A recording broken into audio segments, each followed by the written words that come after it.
নমস্কার বন্ধুরা, আশা করি সবাই খুব ভালো আছেন। সোনালীর ঘরকন্নাতে আপনাদেরকে স্বাগত জানাই। বন্ধুরা, আজ আমি হাজির হয়েছি নরম রসালো মুচমুচে খাজার রেসিপি নিয়ে। খুব সহজে বাড়িতে আপনারা কিভাবে এই খাজাগুলো তৈরি করবেন এই রেসিপিতে আমি আপনাদেরকে সেটাই দেখাবো। তো চলুন দেরি না করে শুরু করা যাক আমার আজকের এই খাজার রেসিপি।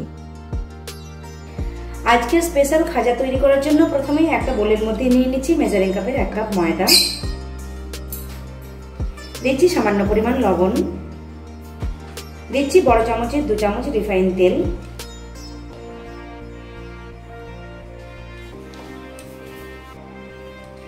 ময়দার সাথে তেল এবং লবণ ভালোভাবে মিশিয়ে নিচ্ছি।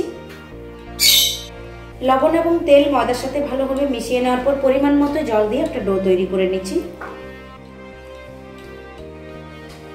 ডো কিন্তু খুব বেশি নরম বা খুব বেশি শক্ত করে মাখা চলবে না। দেখুন পরিমাণ মতো জল দিয়ে ডোটা আমি রেডি করে নিয়েছি। এরপর উপর থেকে সামান্য পরিমাণ তেল দিয়ে দিচ্ছি, খুব ভালোভাবে ডোয়ের গায়ে লাগিয়ে নিচ্ছি। এরপর ঢাকা দিয়ে রেখে দিচ্ছি 10 মিনিটের মতো। চিনির রস তৈরি করার জন্য একটা পাত্রের মধ্যে নিয়ে নিচ্ছি একটা বাটির 1 বাটি চিনি। যতটা চিনি নিয়েছি দিয়ে দিচ্ছি ঠিক ততটা পরিমাণ জল, দিয়ে দিচ্ছি কয়েকটা কেশর। এরপর চিনি ভালোভাবে গলিয়ে নেব। চিনি ভালোভাবে গলে যাওয়ার পর রসটা আমি 1 থেকে 2 মিনিট ফুটিয়ে নিচ্ছি। চিনির রস আমি 2 মিনিটের মতো ফুটিয়ে নিয়েছি। এখন আমি গ্যাসের ফ্লেমটা বন্ধ করে দিচ্ছি। এরপর এর মধ্যে দিয়ে দিচ্ছি সামান্য পরিমাণ লেবুর রস, যাতে চিনির এই রসটা গাঢ় হয়ে দানা দানা না হয়ে যায়, তার জন্য আমি লেবুর রসটা এখানে ব্যবহার করলাম। এরপর চিনির রসটা আমি ঢাকা দিয়ে রেখে দিচ্ছি সাইডে। এদিকে ময়দা মেখে রাখা 10 মিনিট হয়ে গেছে, ঢাকনাটা খুলে নিলাম। একবার ভালোভাবে হাত দিয়ে মেখে নিচ্ছি। দেখুন ময়দাটা অনেকটাই নরম হয়ে গেছে। এরপর এর থেকে ছোট ছোট লেচি কেটে নিচ্ছি।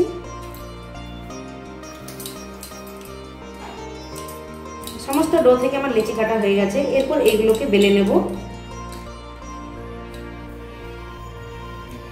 কিছুটা শুকনো ময়দা ছড়িয়ে আমি লেচিগুলোকে বেলে নিচ্ছি।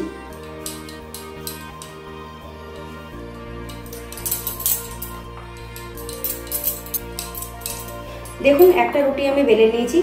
এই রুটিগুলোকে যতটা সম্ভব পাতলা করে বেলে নিতে হবে। এরপর এটা তুলে একটা প্লেটের মধ্যে রাখছি। বাকিগুলো একই রকম ভাবে আমি বেলে নেব।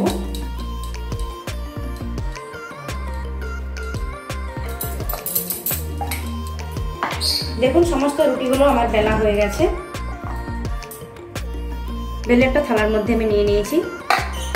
এরপর এখানে একটা বাটির মধ্যে নিয়ে নিচ্ছি 4 চামচ পরিমাণ ময়দা।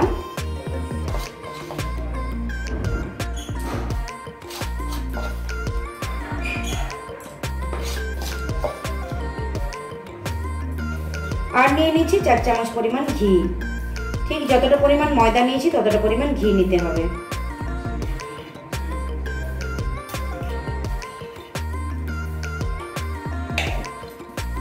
এরপর ময়দা এবং ঘি ভালোভাবে মিশিয়ে নিচ্ছি। ময়দা এবং ঘি খুব ভালোভাবে মিশিয়ে নিয়েছি।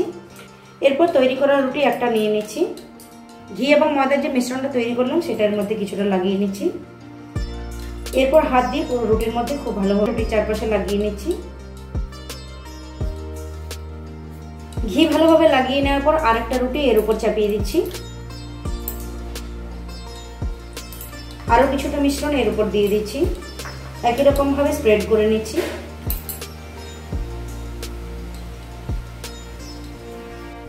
সামান্য একটু শুকনো ময়দা উপর থেকে ছড়িয়ে দিলাম। এরপর আরেকটা রুটি দিয়ে দিচ্ছি।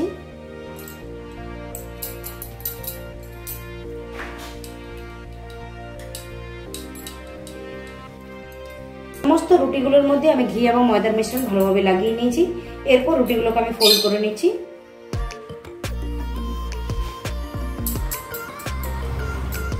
এরকম ভাবে একটা ভাঁজ করে আবারও কিছুটা মিশ্রণ এখানে দিয়ে দিলাম, ভালোভাবে লাগিয়ে নিচ্ছি। সামান্য ময়দা রস করে দিলাম। এরপর অপর সাইড থেকেও ভালোভাবে মুড়ে নিচ্ছি।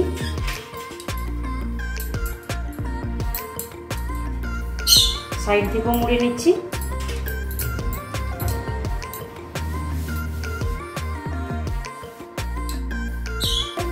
এরপর চৌকো শেপের একটা রুটি বেলে নিচ্ছি।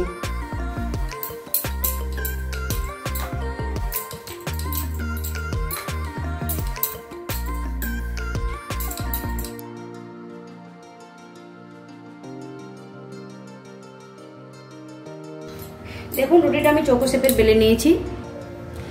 খাজাগুলোকে পারফেক্ট চৌকো শেপ দেওয়ার জন্য এই রুটিটা সাইডগুলো আমি হালকা ভাবে কেটে নিচ্ছি।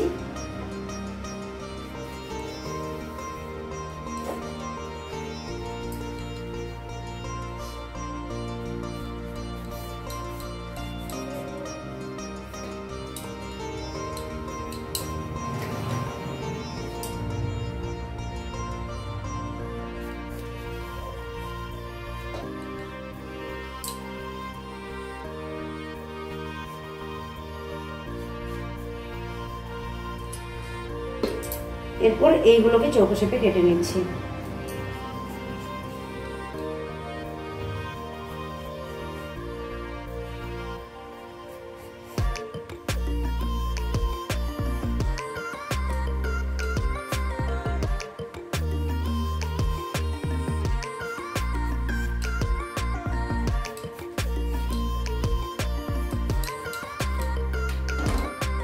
দেখুন এরকম ভাবে কেটে নিয়েছি। এখন থেকে লেয়ারগুলো কত সুন্দরভাবে দেখা যাচ্ছে, দেখে নিশ্চয়ই বুঝতে পারছেন। বাকি যে অংশটা কেটে রেখেছি সেটার থেকেও আমি একই রকম ভাবে কেটে তারপর বানিয়ে নেব। খাজাগুলোকে ভাজার জন্য কড়াইতে আমি হালকা তেল গরম করে নিয়েছি। এরপর এই খাজাগুলো এর মধ্যে দিয়ে দিচ্ছি।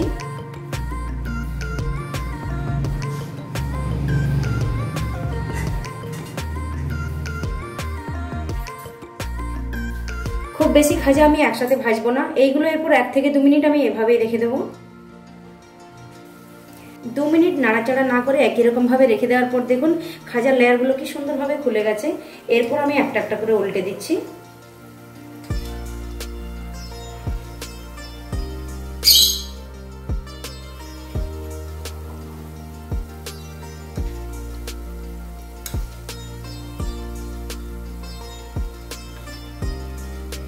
এরপর গ্যাসের ফ্লেমটা আমি একটুখানি বাড়িয়ে দিচ্ছি।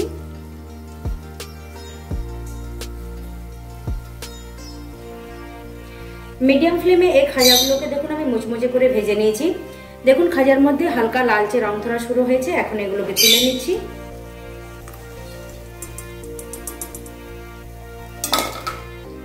এই খাজাগুলো কিন্তু বেশি লাল করে ভাজার কোনো প্রয়োজন নেই। এরপর আবারও আমি গ্যাসের ফ্লেমটা লোতে করে দিচ্ছি। এরপর বাকি খাজাগুলো একই রকম ভাবে ভেজে নিচ্ছি।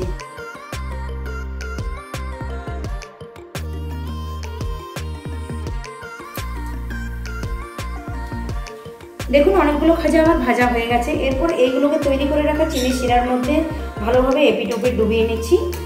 এগুলোকে কিন্তু খুব বেশিক্ষণ ধরে চিনি রসের মধ্যে ডুবিয়ে রাখার কোনো প্রয়োজন নেই। জাস্ট এদিক ওদিক একবার ডুবিয়ে তারপরে তুলে নিতে হবে। সমস্ত খাজাগুলোকে একই রকম ভাবে আমি চিনি শিরার মধ্যে ডুবিয়ে নিচ্ছি।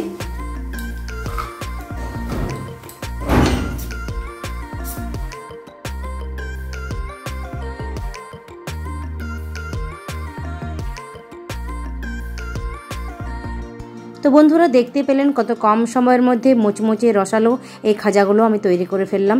আশা করছি আমার আজকের এই খাজা রেসিপি আপনাদের ভালো লেগেছে। আর ভালো লেগে থাকলে ভিডিওটিতে লাইক, কমেন্টস এবং শেয়ার করতে ভুলবেন না প্লিজ।